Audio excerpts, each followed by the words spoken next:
Alright mga kapatid, ang Pilipinas at ang Amerika ay nagkasundo mga tol, no? Na magkaroon ng 500 joint military engagement mga tol. Ibig sabihin, no, magkakaroon tayo ng mga pagsasanay, magkakaroon tayo ng kung ano-anong mga activity na may bilang na 500. So ganun karami mga tol yung mga joint military engagement na gagawin natin. Di natin alam kung ano-ano yung mga proyektong yan. Pero ang sabi rito sa report, no, nagkasundo ang Pilipinas at ang Amerika, no, na magkaroon ng ganun karaming joint military engagement. Pwedeng exercises, pwedeng maritime joint patrol, di ba? Iba-iba, depende kung anong tatawag nila dyan. Basta ganun karami. 500 joint military engagement. Ito ba'y makakatulong para sa Pilipinas? Ako para sa akin, oo naman. Kasi nakikita natin kapag merong presensya ng ibang bansa kasama ang Pilipinas na naglalayag sa West Philippine Sea, mga tol, hindi nakakapanggulo ang China. So meaning, nagkakaroon ng kapayapaan. Kasi kapag tayo lang ang mag-isang naglalayag dyan, mga tol, andiyan sila, lumalapit sa atin, binubuli tayo eh. Kailangan natin magtiis kasi hindi ganun kalakas ang puwersa natin. Mapipilitan lang tayong lumaban sila kung talagang magiging masyado silang agresibo to the point, mga tol, nagagamit na sila ng armed attack. Which is hanggang ngayon ay hindi pa rin naman nila ginagamit. Thank you Lord. Dahil hindi natin kailangan masaksihan kung ano yung nasaksihan ng ating mga ninuno nung panahon ng World War I at World War II. Napakahirap nun mga tol. No? Siyempre para na rin sa ating mga anak na maliliit pa. No? Para mabigyan natin sila ng magandang future, magandang buhay, ma-experience nila yung magamit yung kanilang mahaba pang taon sa mundong ito para sa pag-aaral nila, maabot nila mga pangarap nila at hindi sila natatakot, nagtatago, di ba? Kasi nag-iingat sila sa mga lumilipad na bomba. Ayaw nating maranasan ng mga anak natin yun. Nakikita niyo nangyayari sa Ukraine, di ba? Edad, 6 na taon, 2 taon, nasaasawi dahil sa mga bombahan doon. Ayaw natin mangyari yon sa kanila mga tol. Eto, panoorin natin to mula rito sa PTV Philippines. Bago natin to simulan, huwag mong kalimutan mag-subscribe. Click mo na rin ang notification bell para ma-notify ka whenever na may mga bago tayong reaction video tulad nito. Huwag na natin patagalin pa, panoorin na natin to mga tol. Samantala, inaasahang iigting pa ang kakayahan ng ating bansa pagdating sa depensa. Ito'y dahil inaasahang darami pa ang maritime cooperative activity ng Pilipinas sa ilang mga bansa. Sa katunayan, umarangkada na ang Alon Exercises 2025 sa pagitan ng ating bansa at ng Australia. Si Patrick De Jesus sa sentro ng balita. Naku, maraming mga pro-China magagalit nito mga tol. Sasabihin, bakit nyo na naman pinapapasok ang US? Kumikiling na naman kayo sa US, di ba? Ganoon na naman sasabihin nila. 21 joint sail at multilateral maritime cooperative activity na ang naisagawa ng Armed Forces of the Philippines sa West Philippine Sea kasama ang iba't ibang bansa mula 2023. Napansin ng AFP ang hindi pagiging agresibo ng mga barko ng China sa mga ganitong aktibidad. See? Narinig nyo? Napansin ng AFP ang hindi pagiging agresibo ng China sa mga ganitong aktibidad. Ngayon, kung eto yung paraan para hindi sila maging agresibo, di gawin natin ng gawin to. Diba? Gawin natin ng gawin yan. Paulit-ulit nating gawin yan. Kasi nga mga tol, kung eto yung paraan para magkaroon tayo ng mas mahabang kapayapaan, diba? Tulad nga nung sinabi ko, madaling pumasok sa gera. Ang tanong, kaya ba nating panindigan? Gaano tayo katagal, tatagal? Diba? Kasi may mga nagkukumpara matagal na naman lumalaban ng Pilipinas, panahon pa naman ng mga Kastila yan. Iba yung panahon ng Kastila, iba yung modern warfare ngayon mga tol. Hindi na to yung tao-tao, hindi na to basta-basta suguran ng mga sundalo. Minsan mga kapatid, ang ginagamit na ng ibang bansa, yung talagang mga unmanned drone, diba? Magpapalipad na lang sila ng ganon. Diba? Sobrang advanced na, di hamak na mas mababilis ang mga fighter jet kumpara sa mga tora-tora nung panahon ng mga sinaunang labanan. Diba? Hindi natin pwedeng ikumpara yun. Diba? Dati uubra yung mga guerrilla, mga ganyan, uubra. Ngayon mga tol, hindi. Kahit magpasugod ka ng 10 pulutong na mga sundalo, isang bagsakan lang sa kanila ng mga mga supersonic missile, mga ganun. Dapat uuunawaan ng ating mga kababayan yun eh. There will be more coming up for the remaining part of the year. So we have noticed that for every, I mentioned earlier, for every MCA, there is a change in their actions. There are no coercive and aggressive actions being conducted by the Coast Guard, Chinese Coast Guard, and the PLA Navy against our ships from the Coast Guard, BFAR, Navy, and our aircraft. Parang ano Kaugnay ito- parang ano buying time.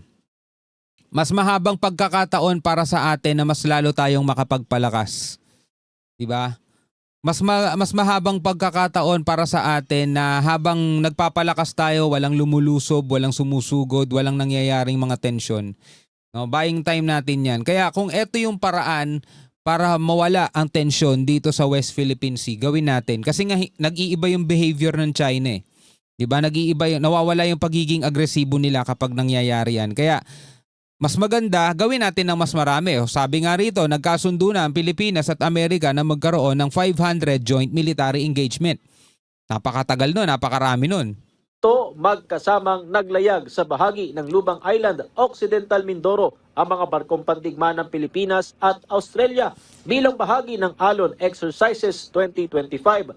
Kalahok dito ang BRPO Rizal ng Philippine Navy at His Majesty's Australian Ship Brisbane III ng Royal Australian Navy. Tatagal hanggang sa August 29 ang joint sail na daraan sa West Philippine Sea patungong Palawan at sasama rito ang His Majesty's Canadian Ship Ville de Quebec ng Royal Canadian Navy. Bukod dito, iba pang pagsasanay ang gagawin sa ilalim ng alon, kabilang na ang Combined and Joint Forcible Entry Operations at Combined Arms Live Fire Exercise Close Air Support. 3,600 na tropa mula sa Pilipinas at Australia ang kalahok. So baka may magtanong sa inyo, sasagutin ko na agad Para saan yung mga ganyang pagsasanay? Para saan yung mga ganyang training kung hindi naman pumapalag ang ating mga kasundaluhan? Alam ko may mga magtatanong niyan. Diba? O ngayon sagutin na natin. Kailan nyo sila gustong mag-training? Kailan nyo sila gustong magsanay kapag inaatake na tayo? Siyempre dapat silang maghanda.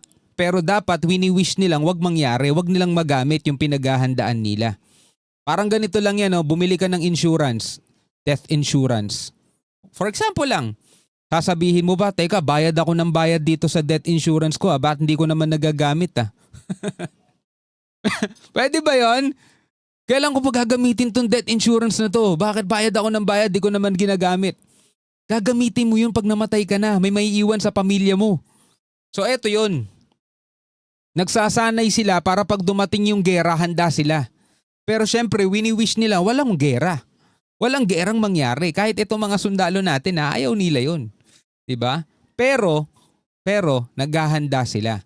Para kung sakasakaling dumating yun, handa na sila. Ulit, ibabalik ko halimbawa, death insurance mo. Ayaw mong mamatay. Ayaw mong gamitin agad yan. Diba?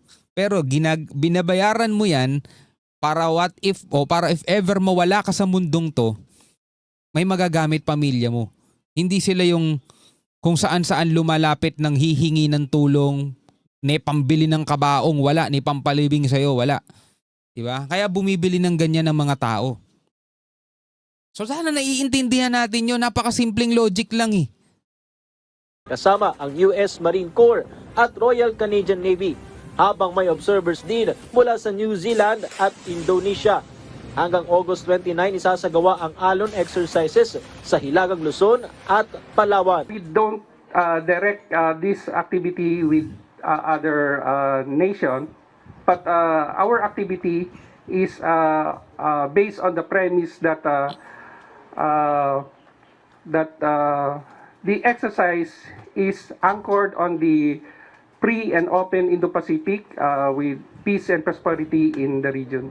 It's a fantastic opportunity for us to work together, to reinforce how we communicate with each other, and how we actually bring together our forces from the Army, Navy and the Air Force. Samantala, nagpulong sina AFP Chief of Staff General Romeo Browner Jr.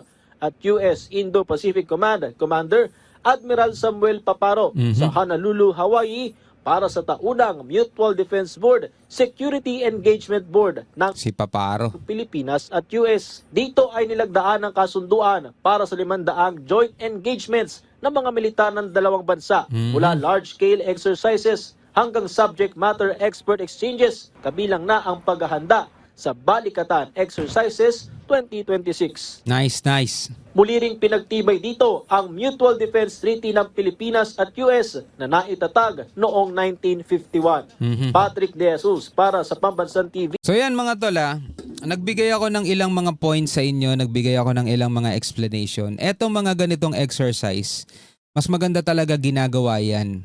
No? Kesa gagawin niyo yan kung kailan sumiklab na yung gera, tapos sasabihin ng iba, bakit ngayon lang kayo nagtatanay? Dapat noon nyo pa ginawa yan nung wala pang gera, di ba? Bakit ngayon lang kayo nagpa-practice? Dapat noon nyo pa ginawa yan nung wala pang gera. Bakit kung kailan gera na, saka kayo nagsasanay? O di ba, ganun din naman nasasabihin ng iba.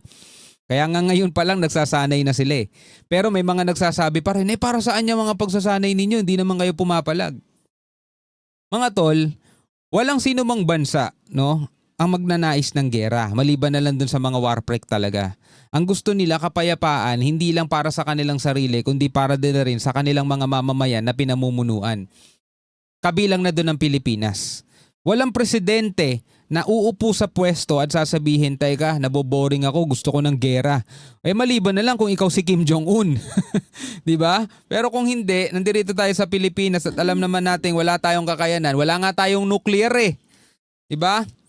Sa panahon ngayon, nuclear ng labanan eh. Kung isang bagsakan lang sa atin, mga tol, burado buong Manila eh. So sana pinag-iisipan natin maigi yan. No? Sabi nga, be careful what you wish for. No? Ipanalangin natin na sana ipagkaloob pa ng Panginoong Diyos ang mas mahabang kapayapaan sa atin. Doon nakatakda naman talaga sa ating panahon, sa mga huling araw, na magkakaroon ng mga ganitong alingaw-ngaw na mga digmaan, kahirapan, kagutuman. Pero sana ay manatili tayong payapa ang ating buong pamilya. Anyway, bilang mga Pilipino, ano ang inyong masasabi dyan?